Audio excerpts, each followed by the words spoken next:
네, 이제 시작하겠습니다. 안녕하세요. 네, 세 번째 시간에도 이렇게 와주셔서 너무 감사드리고요. 먼저 공지를 하고 시작할게요.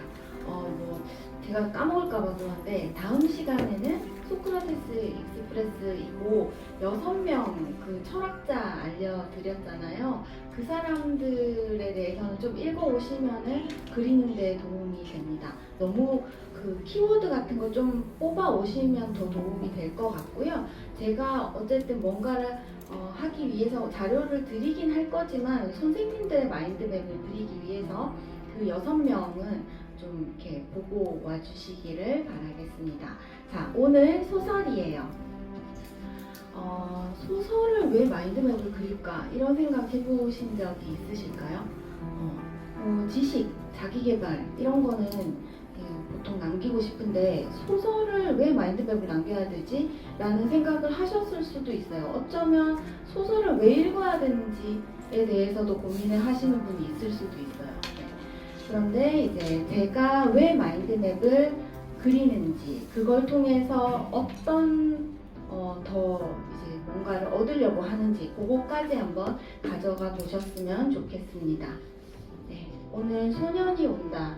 네, 이거 베스트셀러라 가지고 선택한 거고요. 우리 선생님들께서 많이 읽어보셨을 것 같아가지고 네, 선택을 했습니다.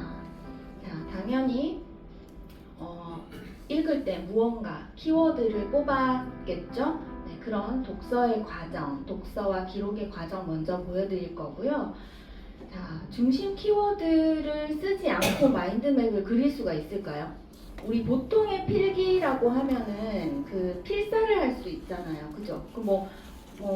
숲을 모르고도 나무를 적을 수 있습니다. 근데 마인드맵은 중심 키워드를 모르고는 아무것도 할 수가 없어요. 그렇기 때문에 어떻게 중심 키워드를 뽑는지를 보여드릴 거고, 이게 저의 생각의 틀이라고 생각하시면 되고, 우리 선생님들이 가장 쉽게 마인드맵을 그릴 수 있도록 설명해 드리기 위해서 제가 이렇게 생각했던 거, 그러니까 한번 따라해 볼 수 있는 거 정도 생각해 주시면 될 것 같아요.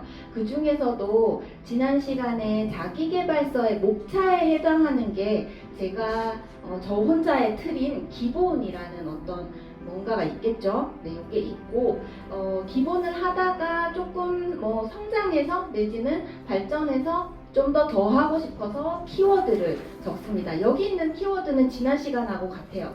책이 나에게 던져주는 어떤 생각의 주제 단어, 키워드에 대해서 한 가지를 그릴 수가 있고, 또 다른 것들이 있습니다. 여러 가지. 이 여러 가지 것들은 사실 오늘 내드린 그 자료에 있는 것들인데 그런 걸 어떻게 쓰는지도 이따 한번 보겠습니다.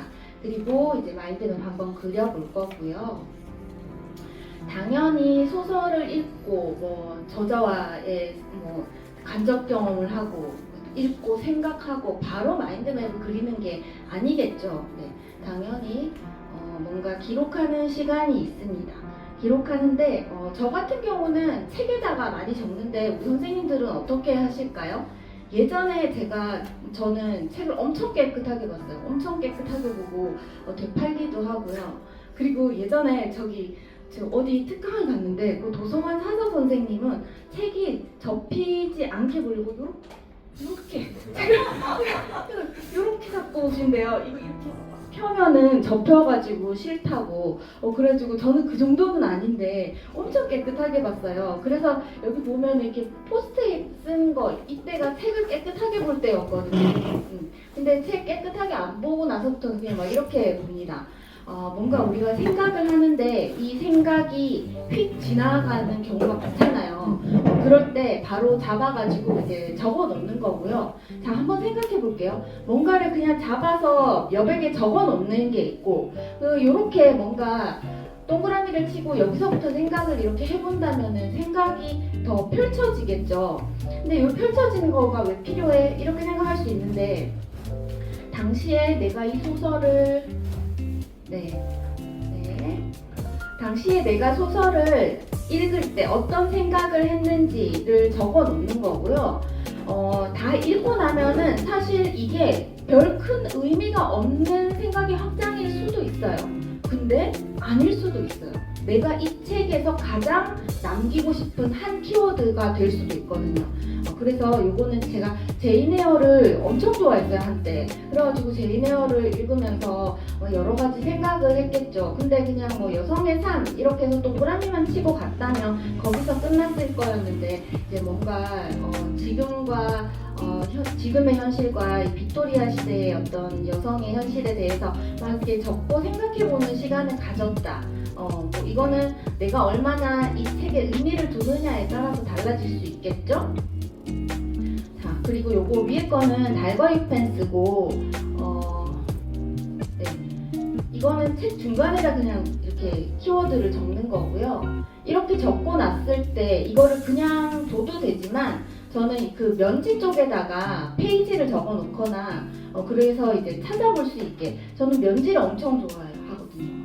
면지에다가 웬만하면 다 면지에다가 뭘 체크를 해놓는 편이고요.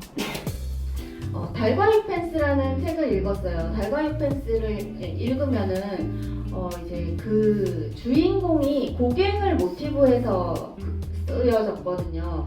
그래서 이제 고갱의 삶이 갑자기 궁금해지는 거예요. 그러고 이제 고갱의 삶을 이렇게 조사해가지고 이 책 앞쪽 페이지에다가 적었겠죠. 적으면서 이제 읽으면서 고갱의 삶을 모티브했지만 분명히 다른 부분이 있잖아요. 그거를 찾아가면서 하는 거, 이렇게 읽는 거고요. 읽을 때 뭐 그럼 이거 왜 꼭 이걸 해야 돼? 근데 이렇게 해놓으면 나중에 이게 내가 이 책을 남기고 싶은 하나의 키워드가 될 수도 있거든요. 그러니까 그런 것들을 그러니까 한마디로 뭔가 흘려서 생각할 수 있는 것들을 다 잡아놓는다 생각해 주시면 될 것 같아요.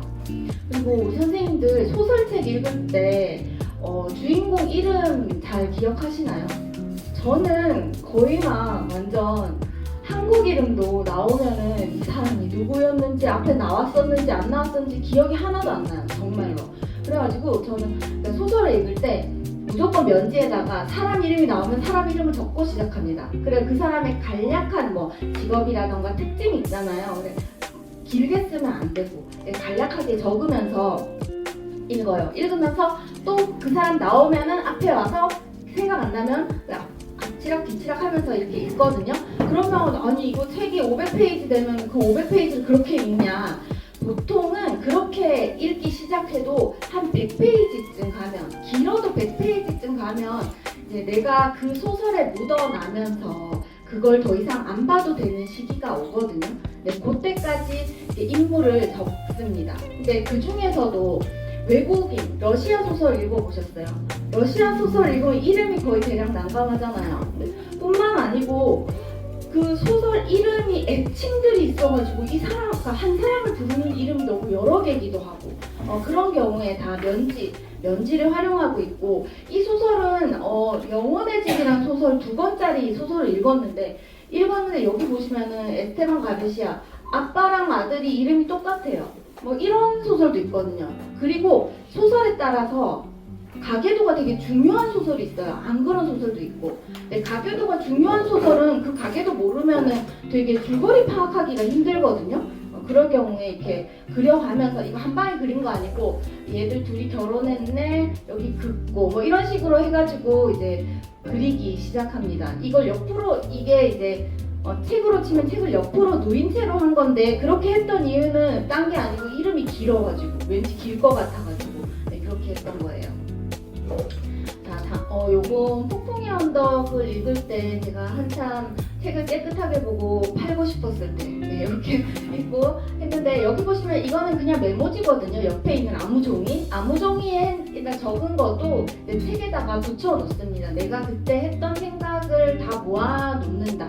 그 생각들 중에서 내가 마인드맵에 넣고 싶은 걸 넣는다. 네, 그렇게 기본적으로 생각해 주시면 되시고요. 이게 제가 바로 사랑하는 면지의 모습이겠죠. 면지에 여기 이름 막 적혀 있잖아요. 이름이고 이 사람이 뭐 하는 사람인지 막 적고, 한 이 정도 가다 보면은 이제 안 봐도 돼요. 안 보고 이제 책이 막 넘어가요. 넘어가는데 그때부터는 이제 키워드를 떠올리는 거죠. 아, 그래서 지금 내가 이 책으로 무슨 얘기를 하고 싶지? 뭘 마인드맵에 쓰고 싶지? 네, 그래서 키워드를 찾으면 이렇게 적어 놓습니다. 나만 알아보면 되는 거잖아요. 또 지난번에 얘기한 거랑 똑같아요. 키워드가 한 10개쯤 나왔다. 그래도 상관없어요. 내가 그 당시 생각한 거니까. 다 읽고 그 키워드를 읽어보면 분명히 진짜 쓰고 싶은 것과 아닌 걸 구별할 수 있으시거든요. 네, 그래서 이제 이거는 제목이 있고 작가와 이게 출판사까지 다 나와 있잖아요. 이렇게 된 거는 얘는 책에서 떨어져 나왔다는 소리입니다. 네, 찢었다는 소리죠. 그래서 이렇게 저는 이제 그 책을 읽고 지금 집에도 바닥에 막 책들이 누워 있는데요. 그러다가 언제 이렇게 정리를 해야 되잖아요. 정리를 할 때 면지에다가 쓴 것들 이제 면지는 꼭 이제 내가 보관하고 책만 보내줍니다. 책이 너무 더러워가지고 뭐 어디 팔 수도 누굴 줄 수도 없거든요. 그리고 여기 자세히 보면은 뭐 날짜도 쓰여 있어요. 이렇게 뭐 언제 읽었다, 완독한 날짜도 쓰여 있고 가끔씩 면지에다가는 뭐 이거 뭐 스타벅스 어디에 2층에 앉아가지고 완독했는데 그때 내가 무슨 생각을 했다, 뭐 이런 것도 같이 적어놓기도 하고요. 이런 뭐 3년 전에 내가 이 책을 읽으면서 이런 생각을 했구나. 그리고 뭐 2번 읽었으면 내가 6년 전에는 이런 생각을 했고 뭐 3년 전에 또 이런 생각을 했구나. 그런 걸 느낄 수 있고, 정말 웃긴 거는 제가 이렇게 만들었다는 건 지금 찢어서 그 책 버렸잖아요. 그죠? 근데 이거 읽다가 갑자기 욱해가지고 그 책을 다시 사기로 해요. 그런 일도 일어나게 됩니다. 네, 자, 이제 중심 키워드, 이제 마인드맵 그려야 되니까요. 기본이 있다고 말씀드렸고, 저의 기본, 이거는 저의 기본이에요. 저의 기본은 인물, 갈등, 장소예요. 인물, 갈등, 장소. 소설은 대부분 인물과 갈등이 있죠. 네, 그래가지고 기본으로 얘를 저는 기본이라 생각하고, 장소 같은 경우는 장소가 중요한 소설들이 있어요. 그럴 때 쓰는 거고, 저는 장소가 나오는 소설들은 꼭 장소를 이렇게 좀 구분해서 생각해 보고 싶더라고요. 그래서 장소가 저의 기본인 거예요. 우선은 따라해 보시고, 만약에 나는 책을 읽는데, 나는 책을 읽을 때마다, 소설책을 읽을 때마다 작가에 대해서 찾아본다. 나는 작가가 되게 중요해. 그러면 그 선생님의 기본은 인물, 갈등, 작가가 되는 거겠죠. 이렇게 나만의 틀을 만들어 놓는다는 거예요. 그러니까 내가 소설 마인드맵을 쓴다라고 했을 때, 아니 중심 키워드 뭐 해야지? 이런 고민까지 된다면은 이게 마인드맵 그리기가 너무 힘들어지거든요. 그러니까 기본적으로 당연히 인물, 갈등, 저자 이렇게 쓰면 되니까 요거 기본으로 생각하고, 만약에 다른 생각이 떠오르면 다른 걸 적자. 뭐 이렇게 생각을 하면은 좀 마음이 가벼워요. 그러면서 우리가 소설을 읽으면은 적어도 다들 그 줄거리 파악은 하잖아요. 스토리 파악. 그 안에 있는 뭐 깊은 의미를 찾는 거는 힘들더라도 보통 스토리 파악은 하니까 가장 기본적으로 찾을 수 있는 거, 나만의 걸 찾아놓자. 근데 제가 제안 드리는 건 인물 갈등이고, 나머지는 이제 장소가 중요할 때 장소를 넣기도 하고, 그리고 오늘 그래서 이제 이런 것들이 있는데, 요거는 뒤에 가서 살펴보는 게 나을 것 같아요. 그래서 이제 기본을 한번 보겠습니다. 폭풍의 언덕이 있고요. 우선은 조금 제가 지금 그리는 스타일과 다르다 느끼실 수 있을 것 같아요. 폭풍의 언덕이고 인물이 여러 명이 나와요. 근데 인물이 나오는데 이게 딱 완전 인물 해가지고 이 사람의 특징, 책에서 주는 정보를 모두 적은 건 아니고요. 네, 그렇게 정보를 적으면서 내 생각을 이제 하위 가지로 적어가는 거죠. 그러니까 기본을 중심 가지로 두고 내가 하고 싶었던 키워드나 생각들은 하위 가지에 가쪽으로 돌린다. 네, 이렇게 생각해 주시면 되고, 어쨌든 인물과 갈등이라고 하면은 그 책이 주는 주제 같은 거에 해당하겠죠. 그리고 장소는 이 폭풍의 언덕은 2개의 장소가 비교돼서 대비돼서 나오거든요. 그래서 그걸 비교해가지고 그린 마인드맵을 그렸습니다. 요거는 참을 수 없는 존재의 가벼움. 이 마인드맵 엄청 가볍죠. 이것도 참 진짜 옛날에 그린 건데, 이거도 보면 등장인물, 요게 인물일 거고, 주제가 갈등에 해당하는 거고, 요거는 이제 나름 그때, 진짜 초기에 이제 단위 지식이라고 이렇게 적어본 겁니다. 하쿠다 사진관이라는 이제 한국 소설 읽었고요. 제주도 이야기거든요. 요거도 손님 인물이, 요건 인물이겠죠? 그리고 장소, 제주도라는 장소, 그리고 여기에는 문어가 우리가 아는 그 문어와 조금 다른 의미로 쓰여가지고 하나의 키워드로 마인드맵을 그렸습니다. 네, 자두라는 또 요것도 한국 소설 책을 읽었고요. 여기 보시면 등장인물이 나오고 그 다음에 갈등, 신가부장제, 해결 이렇게 있는데 이게 세 개가 다 갈등이에요. 갈등은 갈등에 대한 거, 근데 이 갈등이 신가부장제였고 여기에 대한 거, 그리고 이걸 해결하기 위한 거니까 이 세 개가 다 갈등에 해당하는 거, 인물 갈등으로 마인드맵을 그렸습니다. 요거는 이제 아버지의 해방일지 책을 읽었고요. 여기는 인물이 많이 나오지 않아요. 인물이 주인공하고 아버지 뭐 이 정도가 좀 다잖아요. 근데 결국은 이게 인물이고 갈등이고 그걸 읽으면서 내 감정이 어땠다 이런 거를 이제 그린 거죠. 자, 지금까지 본 5장의 공통점이 있어요. 공통점은 종이에 그렸다. 종이에 그렸고 앞에 4장은 카운트, 번호 카운트도 없습니다. 네, 그만큼 제가 이제 카운트가 없는 200장 안에 드는 것들이에요. 그러니까 처음에 마인드맵을 그리기 시작하면서 제가 그런 걸 좀 잘하는 것 같아요. 머리 쓰기 싫어가지고 뭐 규칙 만드는 걸 좀 잘하는 것 같아요. 그러니까 틀 만드는 거죠. 제가 이제 처음 시작할 때 그러면 소설은 인물 갈등 장소를 하자 이렇게 나하고 그냥 약속을 했던 것 같아요. 그래서 이제 이 앞에 거는 굉장히 초반에 그렸고 그래가지고 이제 기본으로 거의 대부분이 그려져 있습니다. 네, 그런데 그러면 요새는 안 그리냐? 그렇지 않아요. 우리 지난 시간에도 자기계발 마인드맵에도 제가 목차 안 활용하는 게 아니었어요.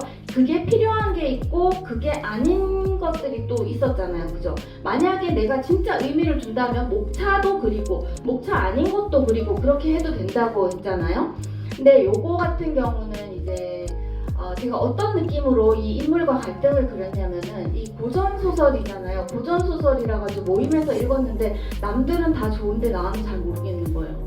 나는 잘 모르겠고 이거 그냥 넘어가기는 좀 그렇고 정리를 하려고 하니까 그러면은 마치 목차를 하듯이 그럼 딱 기본으로 그리자 이런 식으로 된 거거든요. 그러면 제가 지금 뭔가 기본을 되게 저평가하는 느낌이 들어요. 근데 전혀 그렇지 않아요. 앞으로 계속 들어보시면 그거는 아니다. 어쨌든 우리가 어떤 소설을 이해하는데 예를 들어 남아있는 나날을 읽었는데 뭐 내용 하나도 생각 안 나고 그때 느낌이 어땠어? 이거는 사실 그 책을 얘기하는 게 아니잖아요. 네, 그렇게 하기 위해서 어떻게 쓰는지 한번 보겠습니다. 기가면서 계속 나올 거예요. 네, 브람스를 좋아하세요. 이거 제가 좀 이해를 잘 하지는 못했는데 어쨌든 인물과 갈등과 키워드로 그렸죠. 자, 그럼 여기서 갑자기 의문이 하나 생겨요. 갈등은 뭐고 키워드는 뭔데? 이런 생각이 생기거든요. 근데 사실 갈등이라는 것과 키워드를 마인드맵에 나누는 걸 누가 했을까요? 토니 부잔이 했을까요? 그거는 제가 한 거거든요. 근데 제가 한 건데 저는 그거를 언제 했을까요? 22년도에 제가 마인드맵 시작하면서 했을까요? 아니에요. 그거를 우리 선생님들한테 알려드리려고 하다 보니까 이걸 나눠야 하는 거예요. 말로 표현을 해야 되는 거예요. 나는 그냥 생각이었는데 이거를 막 뭔가 적어서 알려드려야 되니까 말로 표현을 한 거예요. 그래가지고 이게 기본이잖아요. 기본에 해당하는 갈등은 진짜 책이 얘기하는 주제 같은 거 있죠.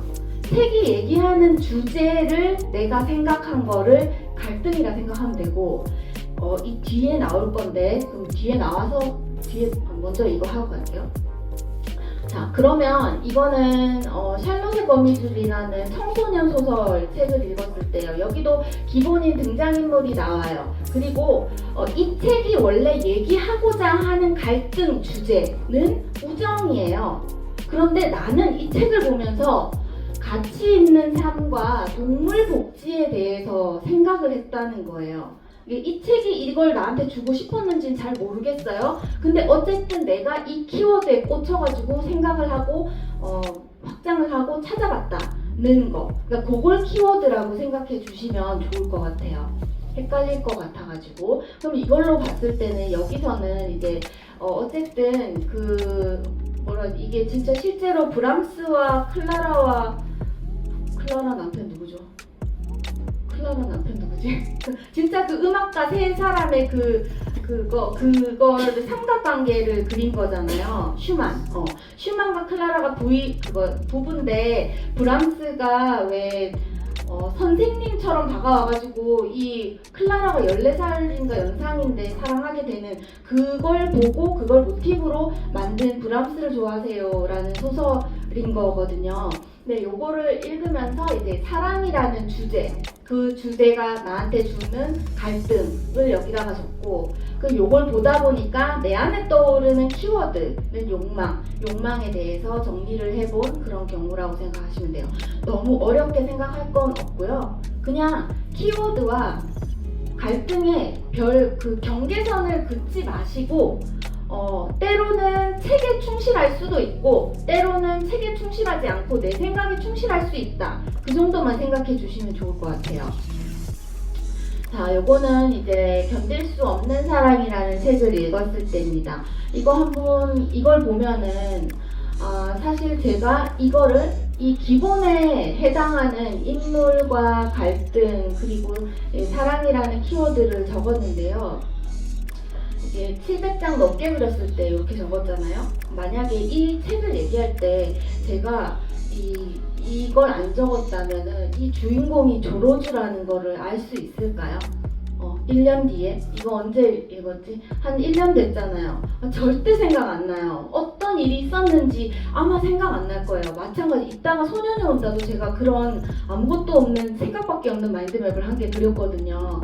네, 그러고 그러니까 마인드맵을 그리는데 우리가 독후감을 쓸 때 책 내용을 적당히 약간 간략하게 쓰고 그리고 내가 진짜 꽂힌 거 쓰고 그리고 거기에 대한 감상이나 이런 걸 쓰잖아요. 네, 그렇지 않고 내 생각만 쭉 쓸 수도 있어요. 그리고 뭐 요약처럼 할 수도 있잖아요. 그런데 기본적으로 좀 이렇게 그게 적절하게 섞인 거가 잘 쓰여진 독후감이잖아요. 네, 그런 것처럼 마인드맵을 너무 막 내 생각에 집중해서 하다 보면 그거는 독서 마인드맵이기보다는 살짝 연상 마인드맵이 되는 거예요. 그 키워드로 연상한 마인드맵. 그렇기 때문에 기본을 어느 정도는 적어주시는 게 좋습니다. 어느 정도는 적어주시는 게 좋은데 그러면은 기본도 보통 인물과 갈등이 있는데 뭘 주제로 적어? 이렇게 물으신다면 어떤 거는 진짜 갈등만 중요한 게 있어요. 인물적인 특징보다가. 그리고 어떤 거는 인물이 더 중요할 수 있어요. 근데 잘 모르겠을 땐 저는 이렇게 해요. 인물 적고 뒤에다 어떤 갈등이었는지 적거든요. 이런 식으로 하면은 내용적인 요약이 가능한 하나의 가지를 그릴 수가 있습니다. 자, 여기서부터가 키워드인데 키워드를 그리더라도 기본을 안 그리는 게 아니다. 여기 기본인 인물 그렸고 갈등 했고 그리고 내가 생각했던 키워드에 대해서 적었습니다. 이런 거 있잖아요. 내가 그 책에 있는데 꼭 기억하고 싶은 그 한 줄 이런 거는 그냥 다 적어줍니다. 이따가도 나올 거예요. 자, 요거는 이제 눈부신 안부 아까 제가 찢은 면지 그 면지 책인데 이거는 키워드가 거짓말하고 인생이라는 키워드로 이제 제가 잡았던 거고요. 이 책이 얘기해주고 싶은 주제는 인생이었던 것 같고 그리고 이 거짓말은 이 이야기를 어떻게 좀 펼쳐나가기 위한 수단 같은 거였어요. 근데 이 수단을 활용해서 여기 주인공과 갈등을 적어놓고 이제 이쪽에는 이제 인생이라는 어떤 그 소설에서 나온 어떤 그 인생 얘기해주는 인생에 대해서 했는데 이 키워드를 이제 나머지 그러니까 키워드를 설명하는 그 다음 레벨의 키워드로 이제 한 줄 요약이 가능하죠. 보통 뭐 이 책이 얘기하고자 하는 거는 제가 생각하기로는 뭐 인생은 뭐 알 수 없는 코너길이고 찬란한 인생을 도망가지 말고 직면하자, 이런 얘기를 하는 게 이 책이다. 그런데 이런 스토리로 쓰였고, 또 여기도 이게 오직 그 키워드만 쓰지 않고 끝에 보면은 다 어떤 스토리, 갈등, 그 이야기들, 내가 이런 생각을 했는데, 이런 키워드로 생각했는데 요런 것 때문에 했어, 이렇게 책 내용을 같이 잘 조합해서 적어야 되는 거예요. 그리고 이제 마지막으로 키워드가 아닌 것, 기본이 아니고 키워드가 아닌 것들은 이제 저자를 적을 수 있죠. 저자는 저 같은 경우는 다 적지는 않고요. 좀 특징적인 경우에만 적었어요. 뭐 예를 들자면은 제가 그 H마트에서 울다라는 소설을 읽었는데, 그거 읽으면은 뭐 읽다가 보면은 막 그 장면도 너무 쇼킹한데, 뭐 아버지는 미국인, 엄마는 한국 사람, 근데 저자는 가수이면서 막 뭐 이런 약간 좀 너무 신기하잖아요. 그런 경우에 저자를 찾아서 이제 뭐 어떤 노래를 불렀고 어쩌고저쩌고 이렇게 하나 정리해 볼 수 있다. 그러니까 막 우리 한강 작가 같은 경우도 좀 특징적이잖아요. 노벨 문학상을 타고 어쩌고저쩌고. 네, 그런 거로 정리를 하나로 해놓을 수 있다. 그리고 제목, 우리 보통 제목이 진짜 그 책을 말할 수 있는 키워드가 제목이잖아요. 그 제목에 대한 의미에 대해서, 소년이 온다도 그 소년이 누구였는지, 그래서 왔는지, 뭐 이런 것들, 내가 생각했던 거, 내지는 좀 뭐 검색을 해볼 수도 있고요. 남기고 싶으냐, 여기 건 전부 다 내가 남기고 싶으냐가 가장 문제인 거예요. 안 남기고 싶으면 당연히 안 해도 되는 거예요. 네. 그런데 제가 지금 단위 지식에 빨간색을 해놓은 이유는, 자, 우리 이제 고전소설 같은 것도 선생님들 많이 읽으시잖아요. 근데 우리가 텍스트는 항상 어떤 컨텍스트 위에 놓여있죠. 막 배경적인. 그래서 어떤 텍스트를 읽을 때 그 어떤 시대를 바탕으로 쓴 건지, 어떤 철학을 바탕으로 쓴 건지, 어떤 이론을 바탕으로 쓴 건지를 같이 적어주면은 훨씬 더 마인드맵이 소중해집니다. 마인드맵이. 그러기 때문에 요거는 이제 뭔가 우리 선생님들이 마인드맵을 계속 그려가시다가 나중에 이제 좀 뭔가 마인드맵이 식상해지는 시간이 분명히 와요. 그때가 되면은 좀 더 단위 지식에 집중해 봐라. 네, 그런 의미로 이렇게 표시를 해봤고요. 인물 비교는 소설이니까 대비되는 인물로 표현된 그런 소설들이 있어요. 다 늘 그런 건 아니고, 그럴 때 인물 비교를 통해서 소설을 남기는 거, 그러니까 갈등으로 남길 수도 있지만 이런 인물 비교를 통해서 갈등을 남길 수가 있거든요. 네. 그리고 뭐 모르겠는 거, 뭐 읽었는데 왜 얘가 이런 얘기를 했고 무슨 뭐 상황을 모르겠는 거를 적어 놓기도 합니다. 그리고 문장이 나오면은 왜 뭐 예를 들어 데미안 읽었는데 알 깨고 나오는 거 적어 놔야 될 거 아니에요. 그러니까 내가 이 책을 어떻게 마인드맵 한 장에다 남길 것인가가 중요한 거지. 뭐 법칙 제가 뭐 단어 2개, 3개 이렇게 얘기하지만 사실은 내가 이 책을 어떻게 기억하고 싶은가가 가장 중요한 거고요. 뭐든지 다 해보시면 되고, 그런데 단 문장은 3개 넘어가면은 아마 그거는 이제 다시 읽어보지 않을 마인드맵을 그리고 계신다 생각하시면 돼요. 그러니까 문장은 저는 1개나 2개 정도, 그것도 좀 가능하면 좀 짧으면 좋다. 왜냐면 또 뭔가 글씨가 많아지면 우리 보기 싫어지죠. 네. 그리고 그 느낌 자체를 적을 수도 있습니다. 이거는 사르트르의 구토를 읽었을 때였고요. 사르트르는 철학자인데 이 시대의 철학자는 다 소설 작가였대요. 자기 철학적인 그 사상을 소설에다 녹여가지고 소설로 쓰는 그런 책이고요. 이걸 첫 번째 쓴 마인드맵이 아니고 첫 번째 읽고 마인드맵을 그렸고 다시 사르트르의 실존주의를 공부하고 다시 책을 읽고 마인드맵을 그린 거예요. 자, 첫 번째 마인드맵은 어떤 모습일까? 이따가 다른 책으로 보여드릴 건데 첫 번째 마인드맵의 모습은 대부분 줄거리 파악입니다. 우리가 어떤 어려운 책일수록 읽으면 줄거리 파악이 대부분이에요. 첫 번째 읽을 때는. 근데 그걸 읽고 나면은 다시 읽을 때는 뭔가 더 알고 싶은 욕구가 좀 생기거든요. 그럴 때 단위 지식으로 실존주의에 대해서 내가 공부했던 거 좀 남겨보고, 그리고 알고 봤더니 국토라는 거에 대한 이 제목이 의미가 있었던 거죠. 실존주의에서 이 사르트르가 얘기하는 뭐 무화와 관련이 있었다. 그래서 거기에 대해서 적은 거. 그리고 이거는 구원은 이제 사르트르 실존주의에서 얘기하는 그 구원이면서 이 책이 얘기하는 어떤 키워드를 적은 거예요. 뭐 내용이 어떻고 저떻고 이게 중요한 건 아니고, 어쨌든 첫 번째 읽을 때는 이 기본에 충실해서 쓰는 게 보통은 기본이다. 아무리 뭐 마인드맵을 천장 그렸어도 저도 여전히 그렇게 하고 있고, 재독을 하거나 아니면은 재독을 하지 않고 다시 그리게 됐을 때 뭔가 추가를 하면서 공부를 해서 그릴 때는 이런 모습이 되고 오히려 기타가 많아지는 그 경향이 있습니다.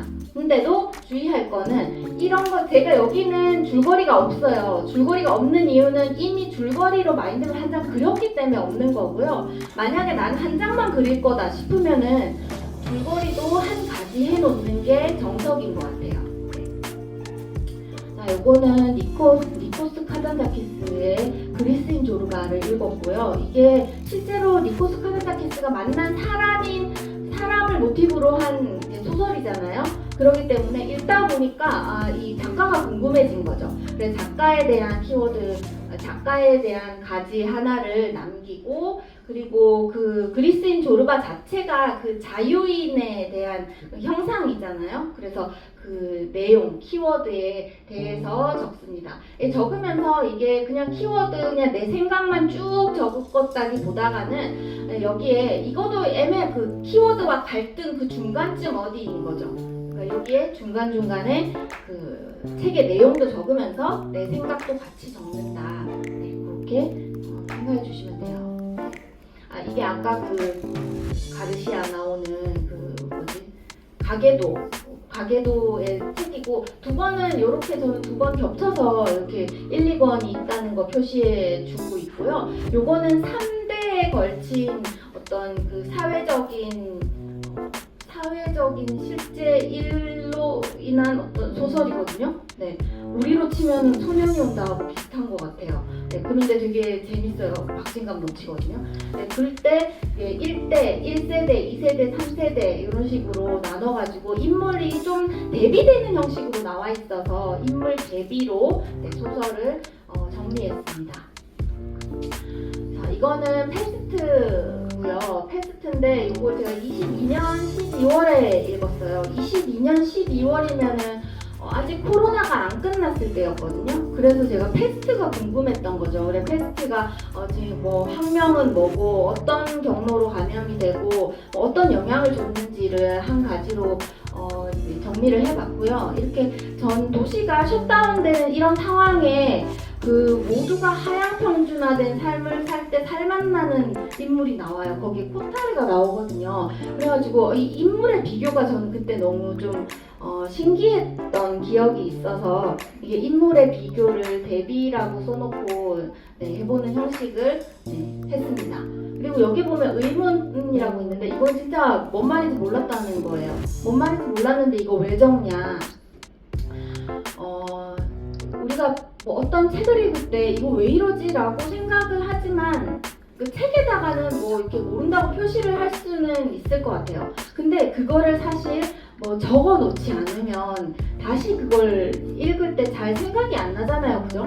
근데 이렇게 어쨌든 적어 놓으면 이거도 그냥 길게 그냥 문장으로 적었는데 이렇게 적어 놓으면 어떤 현상이 일어나냐면 패스트를 다시 봐야지 라는 생각이 들 때 딴 거 기억나는 게 아니고 이거 의문하고 물음표, 주황색 물음표가 딱 떠오르면서 아 맞다, 나 그거 뭐 모르는 거 있었는데 찾아봐야지 이런 생각이 든다.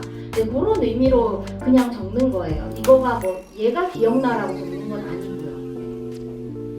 그리고 요거는 호밀밭의 파수꾼을 읽었어요. 이거야 진짜 저 읽으면서 이게 그 10대 후반의 그 방황을 적었잖아요. 그러니까 도대체가 이거는 뭘 적어야 될지 잘 모르겠다 이런 생각을 했거든요. 요거 앞에 제가 수레바퀴 아래서를 읽었는데 그때는 뭔가 교육 시스템에 대해서도 뭐 할 말이 있었는데 이건 그거도 아닌 거라 가지고 이걸 어떻게 하나 생각을 하다가 이 10대 후반의 콜필드와 내 10대를 비교를 하게 됐고 그리고 이제 저는 10대가 아니니까 그러면 지금의 나와 다시 마인드맵을 이렇게 그리게 됐죠. 근데 이걸 그리기 전에는 몰랐는데 이걸 그리고 보니까 아 10대에 나도 그렇게 쉽지는 않았는데 그때 나름의 그 삶의 고민이 너무 많았는데 내가 지금 이렇게 그래도 잘 살고 있으니까 이때 콜필드가 마지막에 정신요양원에서 나오면서 소설이 끝나거든요.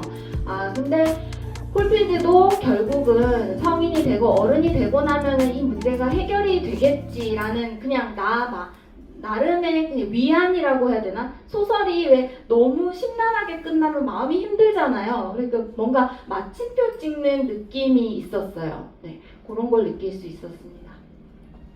그리고 스토너를 읽었을 때였고요. 요거도 이제 스토너가 막 되게 대단한 사람은 물론 이제 교수님이니까 대단한 사람이긴 한데 그래도 막 뭐 연구 성과를 막 엄청나게 내고 이런 사람이라기보다는 그냥 주변에 있는 그냥 교수 뭐 이 정도의 사람이었던 것 같아요. 그래서 그 삶과 내 삶을 이렇게 비교를 해보는 그런 시간을 가졌고 그 마지막에 보면은 사는 모습은 달라도 우리는 누구나 스토너다 이런 말이 있거든요.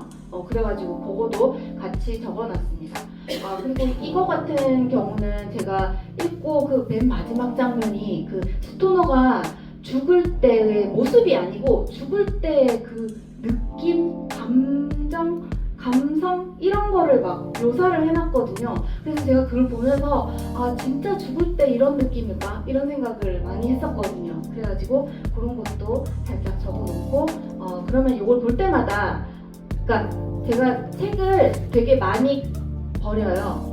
되게 많이 버리는데 요런 뭔가 소중한 마인드맵을 통한 거기에 키워드가 있으면 못 버려요. 왜냐면 그것 때문에 꼭 다시 볼 것 같아가지고. 네. 그럼 뭔가 소중한 책을 만드는데도 마인드맵이 좋은 것 같다는 생각이 듭니다. 그리고 이거는 레이먼드 카버라는 굉장히 유명한 작가의 단편 소설집인데 이거를 누가 진짜 자기 너무 좋았다고 추천을 해가지고 읽었는데 읽고 나서 완전 시간 낭비한 것 같은 느낌이 드는 그런 소설이거든요. 근데 시간 낭비라서 시간 낭비라는 게 아니고 제가 생각하기에 제가 뭔가 너무 기승전결, 해피엔딩, 권선징악 이런 걸 너무 좋아했던 거죠. 그러니까 뭔가 갑자기 시작해서 그냥 뚝 끝나버리고 그리고 답이 없고 뭐 그런 상황들이 너무 답답했던 거예요. 소설 읽는 내내. 그러니까 뭔가 이야기가 시작될 것 같은데 갑자기 끝나고 그래서 누가 전에 그래서 너 이거 읽고 뭐 생각나냐 근데 제가 그게 아직 너무 부끄러웠던 기억이 약간 기억나는데 그거 주차장에서 어떤 커플이 싸우다 헤어졌어. 그래서 이거밖에 생각이 안 나는 거예요. 그 책 한 권을 다 읽었는데 그래가지고 되게 반성을 하면서 그냥 넘어가려고 하다가 그러면 얘가 마인드맵을 그리면 어떤 현상이 일어날까 그게 사실은 궁금했어요. 네, 그래가지고 마인드맵을 그리다 보니까 내가 너무 이게 막 확실한 결말을 바랬는데 사실 여기서는 그 찝찝한 실제의 감정을 느끼게 해주려고 했던 게 아닌가 작가가. 왜냐면은 우리 삶은 실제로 그런 찝찝한 채 끝나는 경우가 많잖아요. 그렇기 때문에 이 소설에서 작가가 하려는 건 그런 거였나? 네, 그런 이제 마음의 위안을 얻었죠. 소설을 읽었는데 이해를 못했고 마인드맵을 그리고 나니까 그래서 내가 이해를 못했구나. 하지만 여긴 그게 없습니다. 나 이 책을 읽었다고 얘기를 할 수가 없어요. 나 이해 못했어 밖에 얘기를 못해요. 그런데 그런 이유는 여기에 그 기본이 안 들어있기 때문이거든요. 그 기본이 중요하다. 그래서 보통은 섞어서 사용합니다. 앞에 거도 사실은 제가 따로 요건 기본이고 요건 키워드고 설명했지만 그 안에 다 섞여 있었어요. 근데 이제 요거도 제가 첫 번째로 읽은 책이 아니고 이제 요거 채식주의자 두 번째로 읽은 책인데 채식주의자는 제가 되게 옛날 책부터 가지고 있거든요. 그리고 제 소설의 의미를 잠깐만 얘기하자면은 저는 사실 자기계발서나 입문서는 그 책에 대한 관심 말고 뭔가 확장이 되게 제한적인 것 같아요. 뭐 예를 들어 뭐 심리학 책을 읽는다. 그러면 그거 읽고 다른 심리학 책을 읽게 만들어주긴 하거든요, 책이. 그런데 소설은 어떤 경향이 있냐면 제 책 같은 경우는 이 표지가 이게 아니고 옛날 그 나무 막 그려진 그 책인데 그 책은 그 그림이 에곤 실레의 그림이거든요. 저는 한강 작가의 채식주의자 책으로 인해서 에곤 실레를 알게 되고 에곤 실레를 좋아하게 되고 이렇게 뭔가 확장하는 게 되게 내 취향의 범위를 넓혀준다? 소설이? 그런 생각을 많이 합니다. 사실 제가 지금 아직도 피아노를 치고 있는데요. 피아노를 치고 있는 이유가 너무 웃기지만 프루스트의 잃어버린 시간을 찾아서의 소나타가 나와요. 근데 그때 그거를 하고 난 그게 너무 치고 싶었던 거죠. 그래가지고 그 피아노를 제가 지금 한 8년째 치고 있거든요. 그런 식으로 뭔가 내 취향의 확장을 도와주는데 자, 여기서 마인드맵에 접점이 있어요. 이게 뭐 소설에 이거 지금 제가 두 번째 읽은 책이니까 요거는 그죠, 두 번째 읽은 책이니까 첫 번째 읽은 그 책이 있겠죠. 첫 번째 마인드맵이 있겠죠. 거기에는 에곤 실레라는 그 가지가 있는 거예요. 그러니까 이게 내가 이거 우리 그런 책들 보면은 첫 번째 그 날개 밑에 보면은 그 표지 그림 누구 건지 다 나와 있거든요. 제가 그걸 딱 보면서 이거 에곤 실레 그림이네 라고 하고 그냥 넘어갈 수 있게도 그냥 넘어갔겠죠. 마인드맵 안 그렸다면. 근데 그때 마인드맵으로 한 장 정리를 했기 때문에 프루스트의 잃어버린 시간을 찾아서를 읽고 내용은 하나도 기억 안 나고 결국은 나는 작가가 되었습니다. 이 12권을 통해서 그거 하나 얘기하려고 했지만 근데 거기 나왔던 소나타, 난 그 소나타가 치고 싶어. 뭐 이런 생각을 했던 거를 적어놨기 때문에 그게 결국은 내 취향으로 넓어졌다라고 저는 생각을 하고 있어요. 그러니까 우리가 뭔가 생각한 거를 그냥 흘려버릴 수 있는데 마인드맵은 그걸 한번 박아놓을 수 있는 되게 좋은 기회가 되고 그런 거는 소설을 능가할 수가 없다는 생각을 하고요. 그래서 소설을 읽는데 가치를 저는 두고 있습니다. 자, 이 책 같은 경우는 여기 책 제목을 적었지만 사실 이거 뜯어보면은 한강 작가에 대한 저자 설명을 적었고 그리고 이렇게 하는 이유는 그거죠. 중심가지가 너무 많으면 지저분하니까 이거를 제목으로 묶어서 저자를 쓰고 그리고 소설, 연작소설이라는 폼이라고 해야 되나? 이 형식이 너무 신기했던 거예요. 이 형식을 빌려서 여기에 이제 갈등, 이게 어떤 이야기였는지를 쓰고 그런 가지를 하나 그렸고 요것 또한 두 번째 그린 거기 때문에 이제 가부장적 폭력에 대한 이 키워드를 적고 가부장적 폭력이 뭘까라고 이제 두 번째 그리니까 생각을 하는 거예요. 첫 번째는 그런 거 없죠. 그냥 그 스토리만 보는 거죠. 가부장적 폭력이 뭘까라고 생각을 하니까 실제로 우리는 이제 되게 나는 주체성이 있어가지고 내가 지금 이 시대에서 내가 내 삶을 만들어가는 것 같지만 사실은 알고 보면 우리는 지금 이 시대의 프레임 속에 속한 거고 이 시대가 생각할 수 있게 만들어 놓은 거 이상 벗어나기 힘들잖아요. 근데 그런 거에 대한 철학이 구조주의거든요. 그래서 구조주의 철학에 대해서 공부를 하고 그렇게 하나를 남겨놔요. 그러면 어떻게 되느냐면 이 책과 마인드맵이 같이 소중해지면서 그 철학에 대한 관심이 저는 이렇게 생기기 시작했거든요. 결국은 그러니까 재독을 하면서 생각을 더 많이 하게 되고 생각을 더 많이 하는 게 주로 어떤 학문 분야로 펼쳐나가는 게 주로 생각을 더 많이 하는 거잖아요. 그러면서 이제 철학에 관심을 가지게 되고 그런 시간을 그런 걸 할 수 있었습니다. 그래서 보통은 섞어서 사용한다. 기본, 몇 가지가 기본이죠. 이거도 기본이고, 이거도 기본이고, 얘는 이제 철학, 단위 지식을 넣어봤죠. 요거는 밑에 보면은 뭐 세 글자만 적으라 해놓고 이렇게 한 문단을 적어놨는데 이건 그런 거예요. 그냥 내가 만약에 이 책에 대한 마인드맵을, 그러니까 이 책이라면 나는 꼭 이 문단은 꼭 읽고 싶어. 그런 거는 그냥 이렇게 남겨요. 근데 이게 제가 남긴 가장 긴 문단이에요. 그러니까 이것 이상 남기면 사실 읽어보고 싶지 않거든요. 그리고 그 한 줄이라도 막 그 적은 거 보통 한 10개 그리면 한 개 있을까 말까. 근데 많이 적지는 않아요. 근데 왜 진짜 알을 깨는 것처럼 아까 우린 누구나 스토너다 막 이런 거 있잖아요.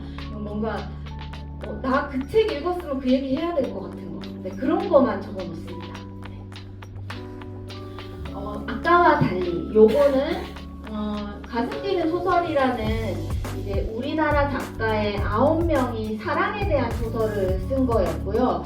요 소설을 읽고는 이거는 9개의 소설에 대해서 어떤 얘기인가 간략하게 적어놓고 그 9개의 소설을 이야기가 9개지만 그거를 좀 뜯어 헤쳐가지고 나는 이거를 5개로 분류를 해본다. 이렇게 이게 뭐 에디톨로지 같은 거잖아요. 편집이잖아요. 근데 이런 편집을 해볼수록 더 많이 남는 것 같아요. 그래서 저는 가능하면 좀 편집을 해보려고 노력을 하고 그 부분에 대해서는 다음 시간에 좀 더 자세하게 말씀드리겠습니다. 그래서 이제 여러 장 마인드맵 그리는 거, 제가 아까 제인 에어에 꽂혔다고 했죠. 제인 에어, 제가 이런 걸 그때 한동안 되게 좋아했어요. 그 샬럿 브론테의 동생인 에밀리 브론테가 그 폭풍의 언덕이잖아요. 그런 소설을 되게 좋아했던 것 같아요. 이상하게. 그래가지고 그때 뭔가 막 생각을 많이 하고 아까 막 그 책에다가 마인드맵 이렇게 막 그려놨잖아요. 거기다가 조금 더 그 검색을 해가지고 이거는 이제 작가에 대한 관장을 정리해 봤고요. 그리고 이거는 기본에 충실하게 이 제인 에어가 5개의 장소를 옮겨 다니면서 그녀의 삶에 대한 그런 게 나오거든요. 내용에 충실한 한 장을 그려봤습니다. 그리고 이제 오직 내 생각만 해가지고 내 생각만으로 그 우연으로 점철된 그 우리 운명 같은 삶 있잖아요. 그거에 대한 생각. 그리고 갈등이라고 써놨지만 사실은 그 빅토리아 시대 여성의 자유와 억압에 대한 생각, 그로 인해서 현대 여성에 대한, 요거는 그냥 완전히 그냥 그 제가 일종의 연상만 한 마인드맵이겠죠? 그런데 이게 지금 제가 뭔가 나한테 의미가 있고 이거 할 시간과 에너지가 있었으니까 이렇게 한 거지. 만약에 이게 보통 때는 요거 한 가지, 요거 한 가지, 요거 한 가지 했을 것 같아요. 그러니까 이제 나한테 의미가 얼마나 있느냐에 따라 달라집니다. 자, 그래서 요약을 한번 해보면 우리 시작하는 선생님들은 기본으로 시작을 하시고 기본은 인물 갈등이 있었고 개인의 기호에 따라서 작가를 하나에 더 기본으로 둘 수도 있고 저 같은 경우는 장소를 기본으로 뒀었다. 그리고 이제 키워드를 굳이 처음부터 너무 막 키워드 꼭 쓰려고 한다기보다는 갈등을 쓰다가 보면은 갈등과 또 다른 그 키워드가 이렇게 쑥 올라오는 것들이 있거든요. 그럴 때 키워드를 쓴다. 그러면서 성장감을 느껴요. 마인드맵의 성장감을 느끼게 되고요. 요걸 하다 보면은 이제 책도 재독을 하게 되는 경우가 있고 그때 단위 지식을 넣게 되면 되게 마인드맵 자체가 나한테 소중해지고 책이 소중해지는 경험을 할 수 있습니다. 자, 요거 같은 경우는 제가 첫 번째로 시다르타를 읽고 1년 전에 읽었네요. 1년 전에 읽고 이제 기본에 충실한 걸 그린 거예요. 요게 지식과 지혜가 이게 갈등에 해당하는 거고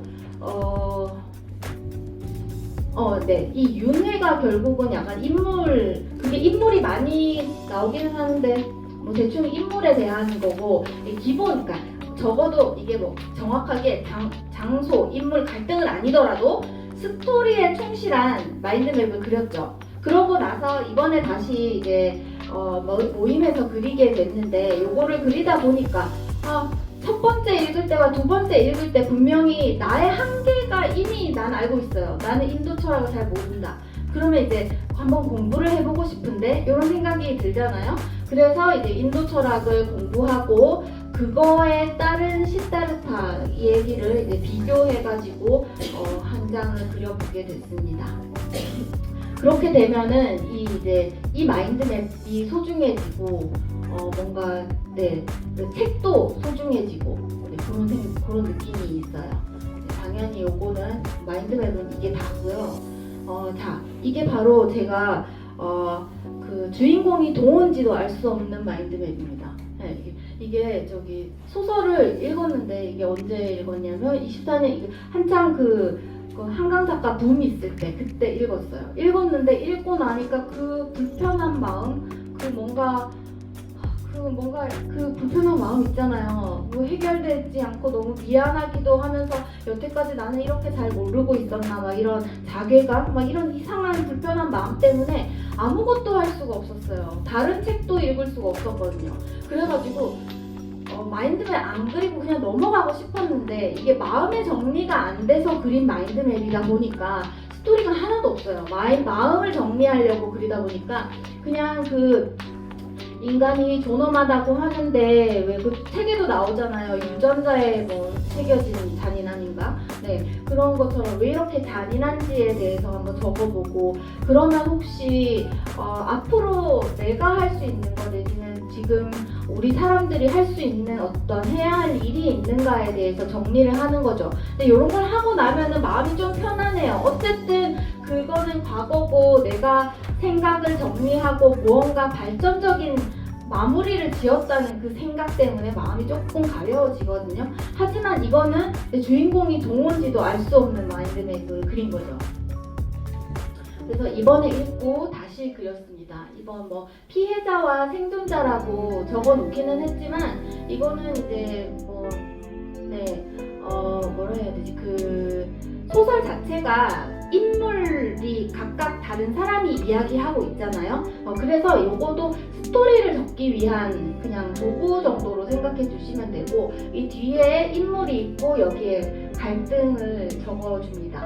그리고 아까와 이것과 비슷한 생각을 또 했겠죠. 또 했으니까 그 밑에는 이제 군중이라고 해서 이 군중 심리 자체로 사람은 너무나 야만적이 될 수도 있고 또 수고해질 수도 있는 그리고 우리는 어떻게 해야 될지에 대한 생각을 또 키워드로 한 장 정리를 해봤습니다. 그리고 요 마지막 거는 이렇게 그리시면 안 되는 거예요. 원래는 이렇게 그리시면 안 되고 내가 뭐 갈등도 적고 인물도 적고 뭐 이렇게 했는데 여백이 빈다 내지는 뭐 어떤 단위 지식을 나는 요거는 여기 마인드맵에는 뭐 5.18에 대한 그 어떻게 진행됐는지 얘기를 한번 적어보고 싶다. 요런 게 생길 때 이제 조사를 해서 제가 나눠드린 그 프린트에는 그거는 이제 별로 좋은 건 아니지만 여튼 그런 식으로 조사를 해서 한 개의 가지로 그려볼 수 있다. 단위 지식만으로 하는 마인드맵은 좋은 거 아니고 이렇게 생각만으로 있는 것도 좋은 건 아니고요. 이게 세 개가 적절하게 다 섞인 게 가장 좋은 마인드맵입니다. 자, 그러면 우리 이제 마인드맵을 한번 그려보도록 할게요. 다시 한번 말씀드리지만 그 다음 시간에는 전에 안내해드린 그 6명 소크라테스 익스프레스 읽어오시고 그걸 그리기 위한 키워드를 좀 뽑아오시면은 좋을 것 같아요.